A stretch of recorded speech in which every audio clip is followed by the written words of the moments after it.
So I would say creatively, look for the space in you where you're experiencing simultaneously like the greatest sense of joy and beauty right alongside the place where you feel broken. That's your creative nerve center right there. You started out this book with a goal of figuring out the mystery of sad music and why it moves us so deeply. So talk about where that stemmed from. Yeah, so I kept having this experience with sad music, which is to say that I've always mysteriously loved it. I love all music, but especially sad music. And I had this experience when I was in my early 20s, and I was at the time a law student. And I was hanging out in my law school dorm, and some friends were coming by to pick me up for class. And they got to my room and found me blasting sad music from my stereo speakers in my room. And they thought it was hilarious. They were like, "Why are you listening to this funeral music?" And at the time I just kind of laughed, and we went off to class, and that was that. But that really wasn't that, because I found myself thinking about that experience for like the next 20, 30 years of like, well, why is it that I love this music so much? And what is it in our culture that made it seem so funny to my friends that I would be blasting it out like that? And I kind of set out to answer that question. And at first I thought I was just answering the question about music, but I realized quickly that it was a much bigger question about what I call this whole bittersweet tradition that we all live in. And that many of us get a glimpse of through sad music, that excuse me, there's something about the bittersweet state of being that is connected to creativity and to human connection and to transcendence. It's interesting that, your friends thought of this as being so weird, because thinking about it, I feel very similar when I listen to music. I find there's a certain period of time, if I listen to the same song over and over again, that effect that tends to diminish. And I'm curious if that happens to you as well. But when you did the research for this book, how universal is this? Well, it's quite common, and it's funny that you talk about the phenomenon when you listen over and over, because what researchers have found is that for the people who say that their favorite music is the sad, bittersweet stuff, they listen to their favorite song 800 times on average, their favorite sad song. Whereas people who prefer happy music listen to their favorite happy song about 175 times. So it's 175 compared to 800. So yes, I do have that same phenomenon that you do of like, after a while, the effect wears off. But there is also something about like that kind of music is connected. Researchers have found that people connect that kind of music to states of awe and wonder and transcendence. Like they call it the sublime emotions. And that's what keeps us listening over and over again.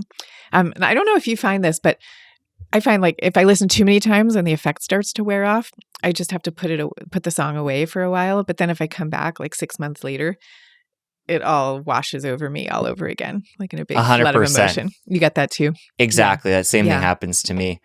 And what is it about this music that defines it being different from, just music in general? So we know that people who tend to like sad music also tend to be higher in empathy, which doesn't surprise me, because what's really happening when you listen to this kind of music is a musician on your behalf, an artist on your behalf, is expressing the pain that all humans go through at one point or another. And they're basically saying to you, you are not alone. I've been there too. Everybody else who listens to this music has been there too. And not only have they been there, but I, the musician, they're saying to you, I'm going to take the further step of turning that pain into beauty. And that's something that you can do also. And that really is the great quest of our lives. Like we all, bittersweetness to me is about a state of mixed joy and sorrow. The fact that that's what life is, that joy and sorrow are forever paired. And the sorrow part of the equation, when we face it, we have a choice of kind of ignoring it, and then it has a way of taking itself out on other people or on ourselves, or we can transform it into something else, into something more beautiful, and that's what the musician is doing for us, and they're kind of showing us the way to do that for ourselves. Well, it's interesting because in the book you talk about this culture of positivity in America where we put on a happy face and just push through, the different feelings and emotions that come up a lot of times. It would be interesting if we had a culture where we openly talked about these feelings and normalize, like you said there, the wide array of emotions and thoughts and feelings that we have as human beings. If music would have that same impact, because it's this one outlet where it's accepted, quote unquote, to be able to express ourselves in that way. Yeah, and I think that we are in a period in our culture where we are looking for more of those kinds of outlets. Um, there's a reason that the phrase toxic positivity has become almost a cliche term over the last year or two. And that's because people are aware that the relentlessly optimistic, positive outlook that we have been counseled to take up, that it's not doing the trick for us. It's helpful to some degree, but there's a place where it's not allowing us to tell our full truths. And so music is one of those places where we can tell the full truth, but there's many other manifestations out there too, and we're looking for them right now. And it's interesting. I think another whole layer on this during this unique time with technology and the internet and social media is the fact that, we have these ways of communicating with each other, especially during the last couple of years when we're in quarantine a lot of the time and we're isolated from connecting with other people in person, where the way that we're connecting is through these social media platforms with filters and, you can take 10 photos and pick your best one and share that with people. So it's this other layer through social media where I think it's easy to see other people in a light of positivity all the time and then feel even worse about your normal range of emotions. Yeah, it's interesting. One of the things I did as part of the book is I went to a college. I went to Princeton, where the culture there was very how do I describe it? It's kind of like a very shiny culture, I would say, or at least it was when I was there. And so you kind of knew what your close friends' true lives were about. But in general, the face that you presented as you like walked around campus, you tried to be as smiling and shiny as you could. And I was curious what people really felt. And at the time that I was a student, I didn't really have the wherewithal to figure it out. But 30 years later, I went back as a graduate, and I sat down as part of the research for this book. I sat down with students, and I asked them what their lives were like. And it only took about 2 minutes, literally, like 2 minutes into the conversation, before they start telling me about this phenomenon that they call, quote, effortless perfection. And effortless perfection is this social pressure that they feel to be thin and attractive and to do well academically and get a great job, be socially charismatic, and not only to be perfect in all these different ways, but to be appearing to do it effortlessly. And I thought, and then I started realizing effortless perfection is not just a Princeton term. It's like, on many different college campuses, you find the same phenomenon and the same language. But it's the same thing that we're seeing on social media, that you were just talking about, where basically everybody's like curating their photos to present a face of effortless perfection, which is actually, at the end of the day, not that interesting. It's basically like showing up on social media wearing armor, wearing emotional armor. Um, it's like a uniform. So there's a satisfaction to be derived in wearing a uniform. That's why we do it. But it is just a uniform. It's not the real blood and guts underneath the armor. And where do you think that comes from? Is it a lot of the way we were raised? How does that differ? Like in your research, did you find that different people in different cultures, act differently in respect to that? and how much of it is environmental? Obviously, a lot of these things is part genetic, part environmental, but I'm curious how much of that is part of evolution and if there is a certain tie in there that was important for our survival. Well, I mean, there are real cultural differences. So, like, researchers actually compare different countries and how much they smile. And the US, people smile way more than they do in other countries. And I actually told the story of how when I was younger, I was dating somebody who had grown up in Eastern Europe. And I was so shocked when one day he showed me his photo album from when he was a teenager, because it was all these pictures of him and his friends looking at the camera and without a single smile on their face. They're like staring really moodily and unsmilingly at the camera. You know, and if you compare that to my high school photo album, everybody, big grins, we're all having the time of our lives, apparently. Um, it's just such a different style. But for them, that was cool, you know, whereas for us in my high school, smiles were cool. So there are real cultural differences there. Um, and in US culture in particular, what happened as we, excuse me, as we became more and more of a business oriented culture in the 19th century, it became really important that the words winner and loser started to emerge. And it became really important to avoid the epithet of being seen as a loser or seeing yourself that way. What happened is, as we started to ask more and more the question of, if somebody succeeds or fails at business, is that because of good luck or bad luck, or is that because of something inside them? And more, we found that the answer, or more and more, the way we answered the question was that it wasn't luck at all. It was something intrinsic to the person.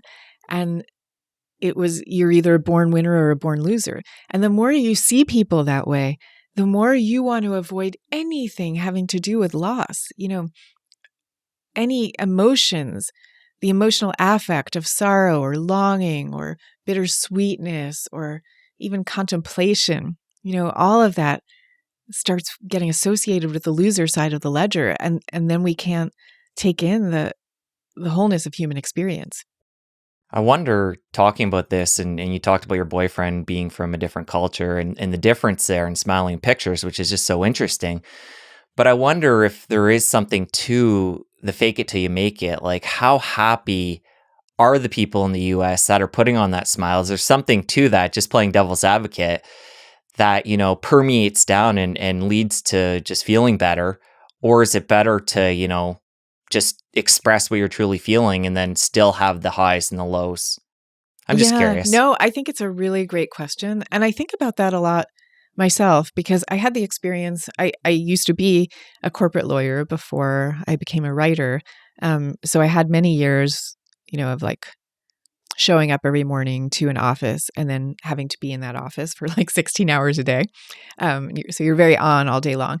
And I remember the feeling of like, you know, maybe you were going through a difficult situation at home or something and you weren't really that happy. But you'd come into the office and you couldn't show that. So you'd wear the smile and you'd actually feel better as a result of like walking around transmitting a false emotion, but yet the false emotion somehow could lift your mood a little bit. So there's truth to that for sure. I don't think that we should get away from that truth. At the same time, we know a few things. Like if you talk about effortless perfection, let's say in the college student context, we know that rates of anxiety and depression on college campuses have been soaring, you know, along with this phenomenon of effortless perfection. And this was true before the pandemic. These rates were going up. So you kept having this phenomenon of student suicides where people would look through the Instagram of the person who had died by suicide to find that only 2 days earlier they had posted, you know, smiling photos of themselves on Instagram, surrounded by all their friends. So there's something about the need to camouflage one's emotions to that degree of intensity that is not healthy. And what we also know, I talk about this in the book, this phenomenon of expressive writing, which is that the very act of just sitting down and writing the truth of what you feel and what you might be going through at a given moment. And you only have to do it for 2 or 3 minutes. The simple act of doing that improves our health. It makes us more successful at work. It makes us more successful socially. It's got all these incredible payoffs to it that have been shown in study after study. But maybe the learning there is it's not like you have to be wallowing in the things that are bothering you. You just have to kind of take a moment to engage with them in an honest way. So the answer isn't wallow all day long in your sorrows. The answer is just make space for them alongside your joys because they go together. What I'm hearing you say, and it makes a lot of sense to me, is have tools, and this might be different depending on the person. It could be a therapist, it could be writing, like you said, but have an outlet to experience the full array of emotions and feelings. And then, if you are having a down day and you got to go to work, you might have to put on a smiley face to, get the job done and then go home and have the proper outlet as needed. Yeah. And I mean, I do think it would be great if we can get to the point in our workplaces where there is more of a space for being able to express what we're truly thinking or truly feeling at a given moment.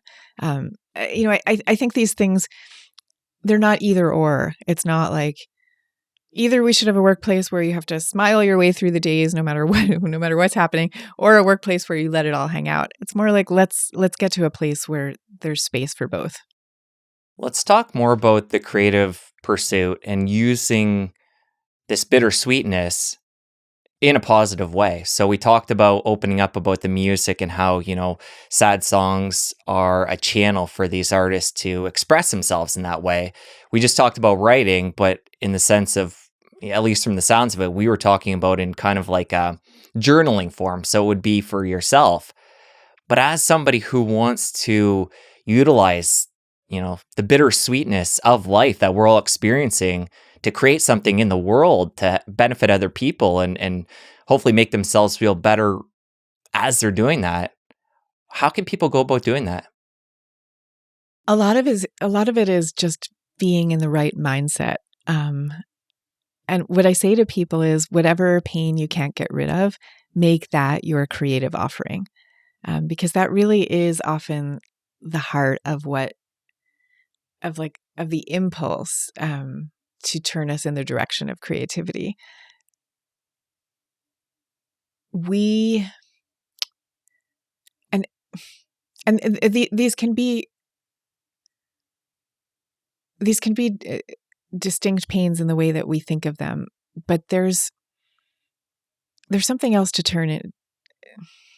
There's another direction we need to orient ourselves in as well, and this is what I call a kind of existential longing.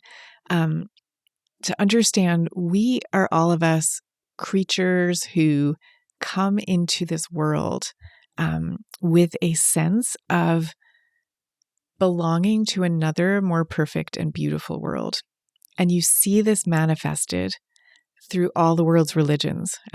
We're longing for Eden. We're longing for Mecca. We're longing for Zion.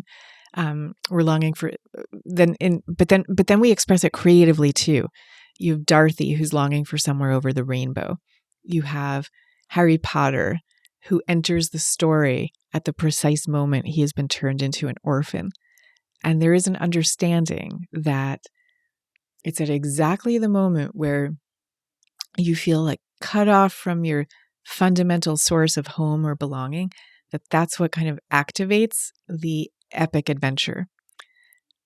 And so for us as creators to understand that this is true, now I'm not advocating for clinical depression. Like if when people are in a depressed state of mind, they actually can't be creative. It's very difficult because that's a state of emotional numbness. But there's a different state of being where you're just tuned into everything that you long for most, like your representation of the perfect and beautiful world. And that's what's going to get you onto that creative journey. Can you talk more about that and give me a little bit more sense of what you're meaning there? Sure. So I talk in the book about my lifelong love of the musician Leonard Cohen. And Leonard Cohen's philosophy of life, music, art, everything was about the way that um, beauty coexists with brokenness. His his whole artistic output began when he was 9 years old, and his father died. And his father had been, I think he had actually been, he had worked somehow in the fashion business, I think making men's suits, something like that. And anyway, he took one of his father's bow ties and he wrote a poem. He took the bow tie and the poem and he buried it in the family garden. And that was the first line of verse that he ever wrote. And then he was a poet for the rest of his life thereafter. And so that first expression came, that first poetic expression for him came from that moment. And then you trace his poetry and his songs and you kind of see this happening again and again. So many of his best songs, he's singing about the end of a relationship.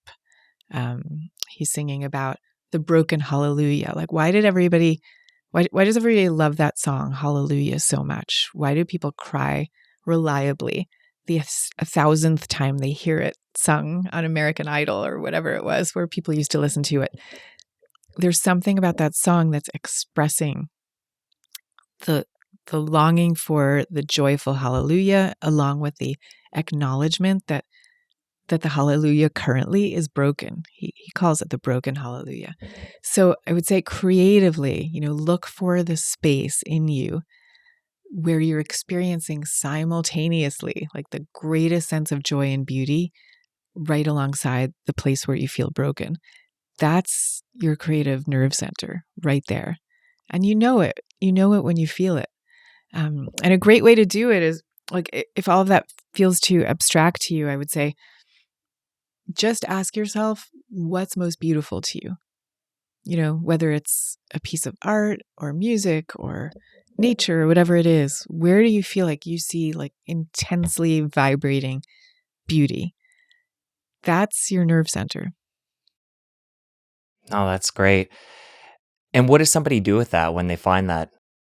Everybody's got to follow it in their own direction. Everybody's got their own medium, right? And so for some people, the medium it's kind of easy in a way, you could say. It's songwriting, or it's writing, or it's something that our culture has like handed to us as an approved creative activity. Here are the places to be creative. But what we don't realize is that there are 1,000 different ways to express our creativity. My sister has never liked writing. My sister loves cooking and baking in a way that I never have. And she's constantly cooking for everybody. And anytime there's something that's going wrong in someone's life, she's like there with something that she's made for them, and that's her form of expression. But everybody can find what their form of expression is. But the real point is taking that impulse to transform A into B. That's the heart of it.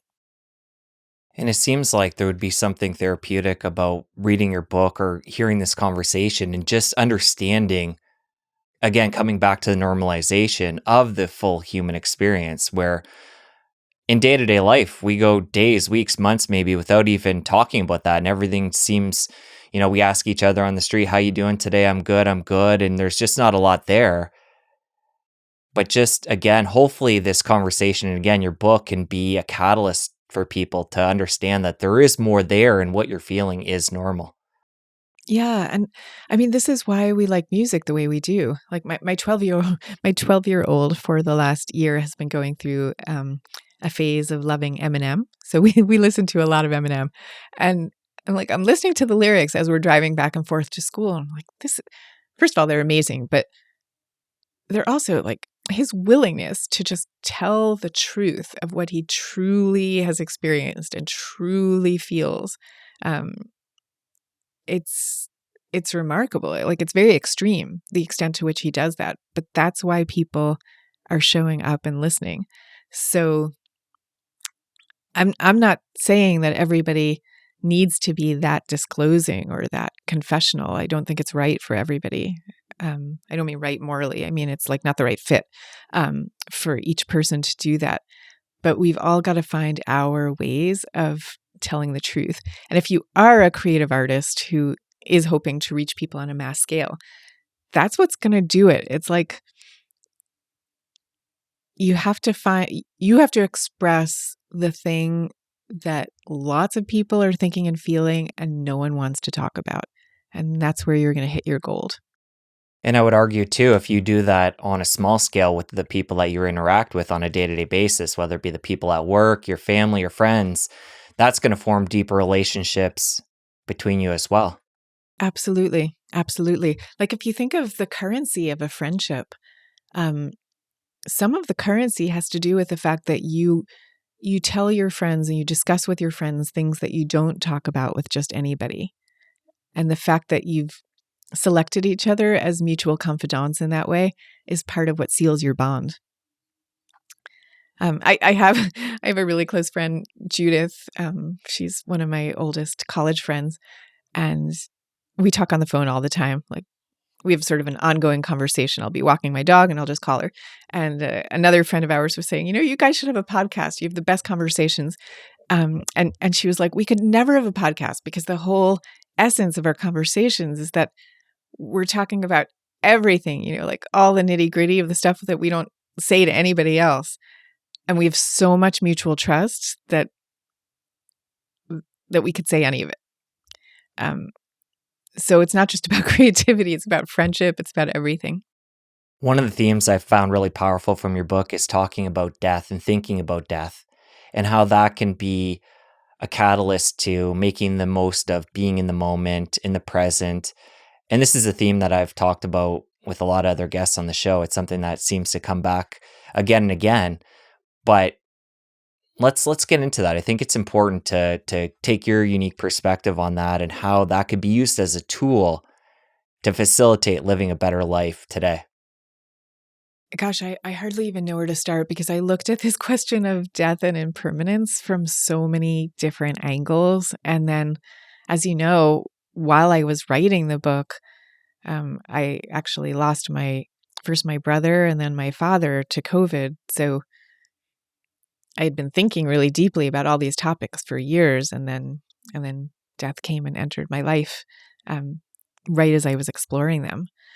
But so I hardly know where to start. But I will say that there's something your question just made me think of, which is the Stoic practice of Memento Mori, which I may or may not be pronouncing correctly, but it basically means to remember death, to be aware of it all the time, which to our modern ears sounds like a very morbid practice, but it's actually just the opposite. Because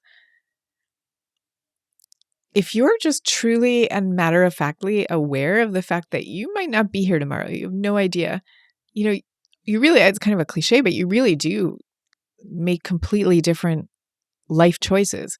You live differently. And I started doing this during a time that I happened to be super busy with my work. And so it was like one of those times where the emails were coming in constantly and I felt such a compulsion to check my phone. And my kids were pretty little at the time. So we had a nightly ritual of bedtime, which was a very cherished and sacred ritual, which we both loved. And even though I loved it so much, I couldn't stop myself from checking my phone. It would be like every time my son would look away, I would sneak a glance at the phone. And I knew I shouldn't be doing it, but I couldn't stop it. And then I started practicing Memento Mori and reminding myself, he may not be here tomorrow. You may not be here tomorrow. You have no idea. And that made me put down the phone so fast. And the whole craving for the phone was gone because everything was instantly in a different perspective. And it wasn't that I was feeling sad or morbid. I really wasn't, because I didn't really think, I was pretty sure we were going to be there the next day. But still, my framework had altered.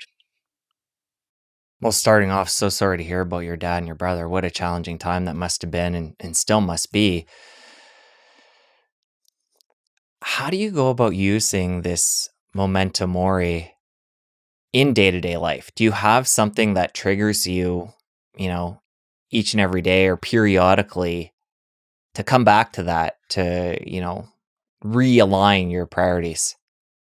I mean, I don't know. At this point, I would say it's been so incorporated into my worldview that I just tend to think about it in different ways. I'll be like driving down the street looking at, you know, um, like right now we're recording this at the height of spring, and so I'll be looking at the cherry blossom trees, and I'll just instantly think of how gorgeous they are and how short lived they are, and it makes me appreciate them. So I just kind of have those thoughts going through my head all the time. But at the beginning, before that becomes automatic, I do think it's helpful to have rituals that can kind of instill that. So at first I was writing about it every day. That's the kind of practice that works for me. That many of the great contemplative traditions have practices around this. So some Tibetan monks would, every night before they went to sleep, they would turn their water glass over by their bedside in order to symbolize that they might not be there in the morning, so they might not need the water glass anymore. Or there are other practices where you'll write something down. You'll write down a wish and then scatter it into the winds, just to remind yourself of how impermanent everything is. There are many different practices like that, and I do think those can be helpful until you internalize it. And what we're doing is internalizing, and you can do that with something like death, or you could do it with your different emotions and thoughts that come up in day-to-day life. So let's talk about that, the impact of actually sitting with things as they come up rather than, we've all been guilty of it from time to time, like you mentioned on your phone, where, well, you're doing it for a different reason, but we can use that as a distraction when different emotions and feelings come up. How important is that in your perspective to feel whatever it is that comes up into your world, into your mind? I think it's important, and I also, I'm living here in reality, and here in reality, it can be very helpful to have mechanisms that we use to distract ourselves when we feel we should be distracted. So for example, just speaking truthfully, like sometimes I'll wake up in the middle of the night, and as happens to everyone, it's 3 a.m, you start thinking of everything you have to do or the thing that's worrying you or whatever. And I find it's like incredibly helpful at that moment to listen to a podcast or something. It takes your mind right out of its spinning, and you can go back to sleep. So those kinds of strategies are also really helpful. But also creating space where you can actually think about what you're truly feeling and why are you feeling it.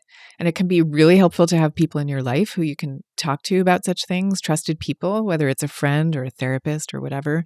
If you're inclined like me, you can write things down, which, as I say, is like an incredibly transformative experience, or just speak them into, a recorder, and you can delete it right after. But there's something about actually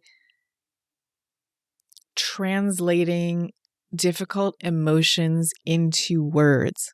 There's something about the naming of the emotions, the labeling of the emotions, the meaning making of them that you end up doing when you go through that exercise of turning them into words that can be incredibly healing.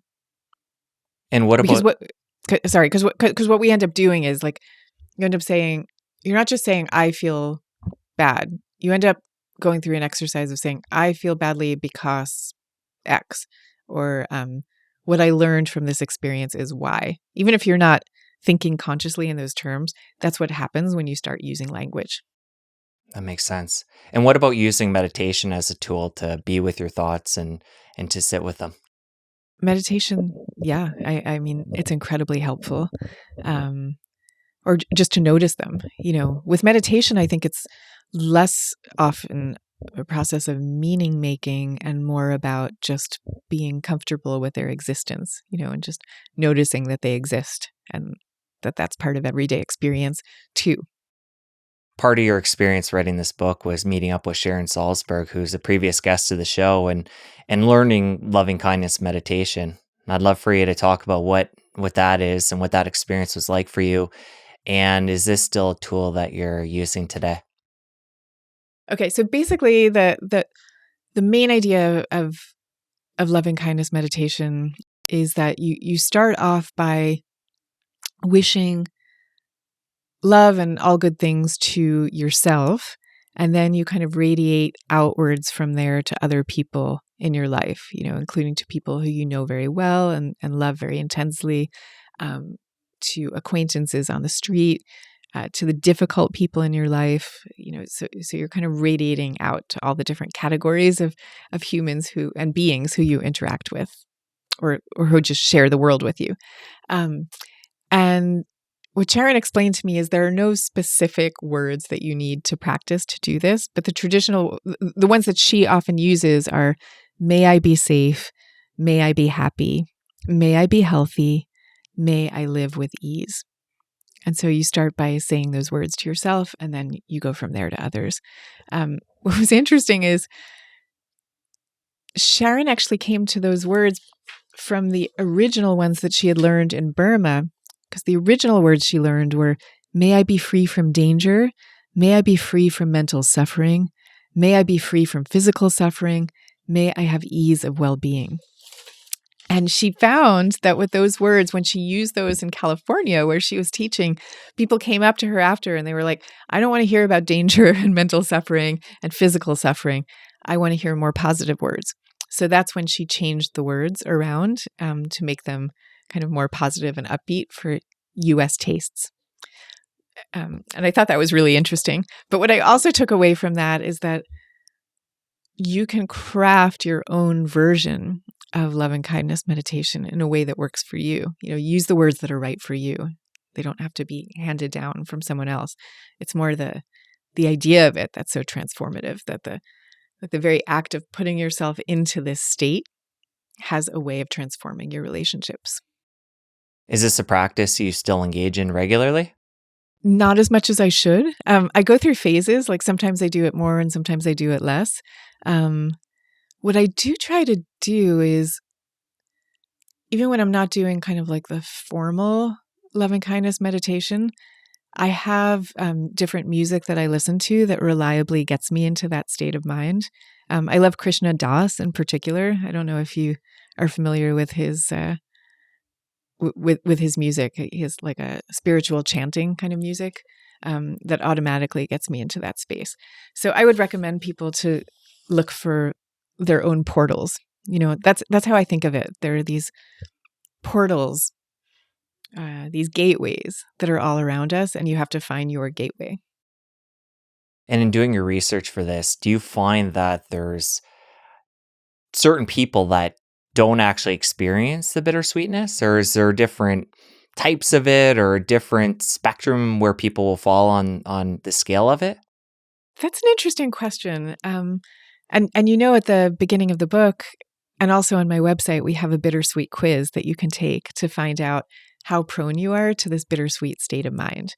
And we find some people really are born with this predisposition. And these are probably people who are highly sensitive types, which is a psychological type that the psychologist Elaine Aron discovered. It's about 15 or 20% of people who are kind of born into this world with just a greater reactivity to everything.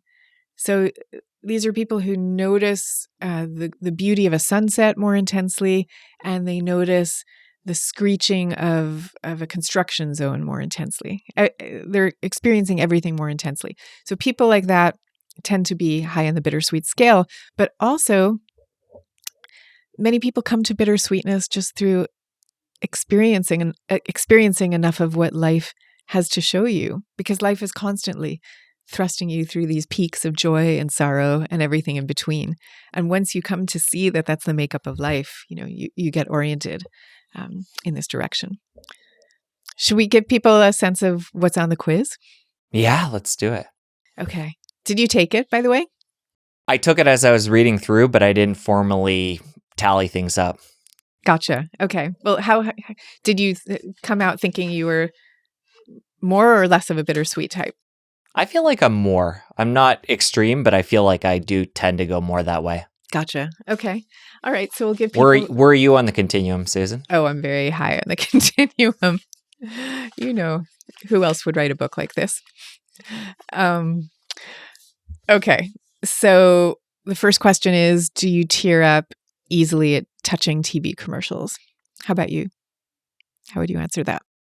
At a commercial, I would say not so much, but for movies, I would say moderately. Okay. What about yourself? Yeah, I'm like my mother-in-law and I joke all the time about how we're both leaky faucets, we call it. We tear up pretty easily. Okay. Are you specially moved by old photographs? I would say not. I'm sentimental about them, but I wouldn't say overly moved by them. Okay. Somewhat. Okay. Do you react intensely to music, art, or nature? Yes. Okay. Music, a little bit art, nature, definitely. Mm-hmm. Have others described you as an old soul? Yeah, moderately. Okay. Do you find comfort or inspiration in a rainy day? That one, not so much. Okay. That's a really interesting one because some people are just like, nah, I really don't get that. But there are other people who are like, of all the questions on the quiz, it's the rainy day one where they're like, yes, yes, yes, that's me. Yeah, for me, it's like the other questions I can resonate right away and kind of have a clear answer. That one, I don't think I really feel what it's getting at there for whatever reason. But for Gotcha. you, is that's a real thing? Oh yeah, it's a big thing. And it's not, again, it's not to say I would not want to live with nothing but rainy days. Like I wouldn't like that at all. But there's something about, you've had a lot of sun and then, yeah, there's something about the rain pattering on the roof. It just makes it feel like it's like a kind of permission to go into a deeper, more contemplative state. It's something like that. Well, what I was going to say, it's kind of related to that, I do like the fact that it does, in a way, force you to stay inside and be in close proximity to family and to maybe engage in conversations and time together that you might not otherwise. Yes. So I see that as being a huge benefit of that. Yeah, absolutely. Okay, I'll just give you one more of the questions, but people can take the quiz. Are you moved to goosebumps several times a day? No. No. Okay. Periodically, but not multiple times a day. Okay. Gotcha. Okay, so these are the kinds of questions, and the way it works basically is, there's a whole scoring system, but more or less, the more of these questions you answer yes, the higher you are on this bittersweet continuum. And what we found is that people who score high in bittersweetness also tend to score high on states of absorption, which predict creativity, and on states of awe and wonder and transcendent and spirituality. That's what it was. So that was just really interesting because it kind of confirmed all the other research that I had been doing as I wrote the book, but we only developed the quiz at the very end of it. So it was a kind of interesting tying of it all together. It would be interesting to see if, like, and you might have an idea of this, if anybody who's like an extreme artist who does it for a living, like a singer, songwriter, painter, whatever it might be, if there was anybody who really didn't score high at all in bittersweetness. That is such an interesting question. I will let you know if I find one, but I will tell you, since the book came out, I've had all these letters pouring in, and I'm hearing from so many creative types, so many, who are saying that the book like articulates the thing that's always driven them all this time that they couldn't quite put into words before. Yeah, well, again, it comes back to what I mentioned earlier about this conversation, the book. I think for everybody, I would assume there's going to be certain areas that people are going to connect with and really resonate and create that normalcy within their spectrum of being. Yeah, exactly. And it's interesting because, my first book was called Quiet, The Power of Introverts in a World That Can't Stop Talking. And it was all about being introverted in a very extroverted culture. What's interesting is that the letters that I'm getting from people who have read Bittersweet are so similar to the letters I got from the quiet readers, in that both of them are talking about having a newfound sense of permission to be their truest selves. That, having had a sense before that who they truly were was somehow not okay, according to the dictates of the culture. And now they're having a newfound sense of okayness and self-respect and all of that. And it's just interesting. Have you heard from anybody that this has allowed them to let go of perfection? Because I can see how a lot of times, this it comes back to we talked about earlier, where people are always putting on a smile on their best face, seeing that there's this other side that people just really aren't talking about to the human experience. This allows, in my mind, it would allow for people to just express themselves more and allow, perfection to go by the wayside, at least to some degree. Yeah, absolutely. Absolutely. It's interesting when you mention that, because I don't feel like when people write, I don't feel like they're using the word perfection so much, but I feel like that's what they're describing. One area I want to highlight that you talk about in the book was really interesting is that trauma can be passed down from generation to generation. So people, they can look at their life and what they've been through and how that might be impacting them. But there's also this other whole layer of, parents and grandparents and how that leads to who they are today. So I'd love for you to talk on that. Yeah. So, one of the things that I looked at was this phenomenon of that we call inherited grief. And it's basically, as you're saying, it's the idea that the experiences, and particularly the griefs or the traumas of your parents or your ancestors, the people who came before you, that those are somehow informing you, decades later or even hundreds of years later. They're shaping your life experience. And this is something people have thought about over the years. And the question has always been, or you could say the assumption has always been that any transmission of these emotions would come through family culture and family traditions, which is true. But what we're starting to understand also is that it seems to be inherited epigenetically. And epigenetics is this relatively new science that's basically about the ways that certain genes that we have can get turned on or off. And then those versions of the turned on or off genes get passed along to our descendants for generations. So this was first noticed with Holocaust survivors, where it was found that children and grandchildren of Holocaust survivors had very specific behavioral profiles. But then when researchers started testing their genetic makeup, they started finding various things in common that they all had. And since then, there's been all this fascinating research that's been done. As usual, you can do more with mice than you can with people. And it's kind of crazy what you see. Like, there's this one study where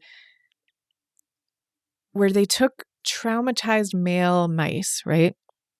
And they bred them with normal females. And then they removed the traumatized mice from the cages. So they're gone. And the healthy, normal female is now raising the children. And she keeps raising them for generations. She's raising the children, and then those children go and have children. And so the traumatized male mouse at the top of this family tree is nowhere to be seen. And yet, like 5 generations on, his descendants still show the markers of the trauma that their original ancestor had, even though they've had literally no contact with him through the entire family line. And that's kind of amazing. And I think really helpful for people who might feel that they have some of this within their own family tree. It can help you to understand that if you have what the researcher Dr. Rachel Yehuda calls poorer shock absorbers. If your response to everyday stresses is just a little bit more reactive than what somebody else's might be. This may be a predisposition that you've inherited. And it doesn't mean that you're kind of stuck with it. It just means that understanding it can help you then to shape and to heal and to grow from it by knowing what it's all about. And then there's the other side of the coin to look at too, where knowing this, it gives us a responsibility if we're going to be having kids to take control. And again, it's not something you want to get paralyzed by and feel extra pressure, but realize that, you're going to pass that on to some extent to your kids. So it can be motivating to do the work if you don't find that intrinsic motivation yourself. Yeah, no, that's true. And also the fact that, our ability to change in this way, it works both ways. So just the way, certain genes can get turned on and off in the direction of making us more stressed out, the opposite can be true too. I mean, we also have the ability to heal and to change our profiles that way. So the work that we do to heal is also real. And there's a lot of different ways of doing this. And, coming back to the mice, they actually would do whatever is the version of mouse therapy by having extra wheels in the cages and whatever it is that mice need. And they found that actually helped heal the trauma of these mice. And so we can be doing our own human versions of that kind of healing. And as parents who are aware of what we're talking about today, this bittersweetness to life, the dark and the light, the connection between pain and creativity, how do we go about discussing this with our children? Obviously, we're going to all have to figure out at what time it's best and how to go about with all the nuances. But somebody who is tuned into this, how can they go about using this as a tool with kids to give them that heads up or that leg up now that we're aware? Yeah. Well, I mean, the basic thing, and I'm a parent myself, the basic thing is that when, hopefully, if you're lucky, your children's lives are generally going quite well. But when things happen where they're not going well, to show them by the way you react that this is just part of life. This is just a normal thing that happens. Not to be overly freaked out by it. I mean, what we inadvertently teach children is that when things are going well, that's real life. And when things are not going well, that's a detour from real life, instead of teaching them that it's all real life. So I in the book, I tell the story of a time when my boys were really little and we took this family vacation where we rented a summer house right next to this field where there lived two adorable donkeys named Lucky and Norman. And the boys fell in love with these donkeys and they spent the whole week with them, feeding them carrots and stuff. And when it was time to leave, the boys were absolutely heartbroken. And they were crying themselves to sleep. And we told them, and they're normally very happy boys, but they had this moment in time. And we tried all the things you would normally say as a parent of someone else will come and take care of the donkeys and they'll be fine. And none of that made any difference. It was only when we said, this experience that you're having of crying at goodbye, this is part of life too. This is an everyday thing. Everybody feels it. You're going to feel it again. It's going to feel better in a few days, but this is part of life. That's when they stopped crying, because that was normalizing it for them. Whereas I think part of the reason they had been crying was at the sheer shock of this is not supposed to be happening. That's part of where the tears come from. As opposed to, yes, this is supposed to be happening. This is part of life too. Those are profoundly different lessons. And this also reminds me of a story you tell in the book about when your son cried at the end of third grade, realizing that things, this is a time in his life that's never going to be the same again. And I think that's something, whether we consciously acknowledge it or not, is something we're all going through every day, because life continues to move forward and things are never the same. And I think it's just interesting to think about that and how we can go about harnessing the power of that to live, a better life. Yeah, everything changes all the time. Like I mean, just constantly. Yeah, and I think when you really get attuned to that, you do a lot more savoring, and a lot more memory making. And realizing this particular moment of time, it will never be again, and that's okay. We don't have to mourn that, but we have to notice it and savor. I know this book was a long journey for you. I think you put 7 years into writing it. Talk about how you personally transform when you're doing the research and going through the writing process. Well, I research so deeply and spend so long writing that I think I end up like really like literally changing my DNA as I write, because everything I'm writing about, I'm just like absorbing into my bloodstream. So for example, um, I write in the book about how I had one relationship in my life. I don't know if I can talk about it so much here because it's hard to explain it verbally as well as I can do in writing. But I had a relationship in my life that with my mother where it was so upsetting to me that I couldn't speak about my mother without crying. Um, the difficulty in our relationship was such that if somebody even asked me, like, where'd your mother grow up? I couldn't answer that question without tears in my eyes. And I thought that was never going to go away. I thought that was just like now the way I was wired so fundamentally that those tears would never go away. And they came, I was having like a very happy life. Everything was going great. But the mere mention of her and the tears would come. Well, while I was writing, I was talking to a counselor about this, someone who I had met along the way in my research. And he said, talk to me when you're done writing, because I think it may not be that way anymore. And at the time, I kind of poo-pooed that. And I thought, oh, that's one of those nice things that people say, catharsis. But it actually turned out to be true. The tears really did go away. And I think it's because the different lessons that I came across in the book that I try to pass on to other people, one of those lessons being that whatever love you have lost, it has a way of returning to you in another form. So it may not return in the form of the exact person or the exact place that you've lost, but the love itself still exists out there in the world, and it's still available to you in all of its myriad forms. That's a lesson that I really internalized. And the more you can really take that in, the more you can feel love everywhere and be able to make sense of the loves that do break. And Susan, given all the press you've done for this book and talking about your mother and that being an integral part, we won't get into the details here. Again, it's hard to articulate all that when you've done it so beautifully in the book.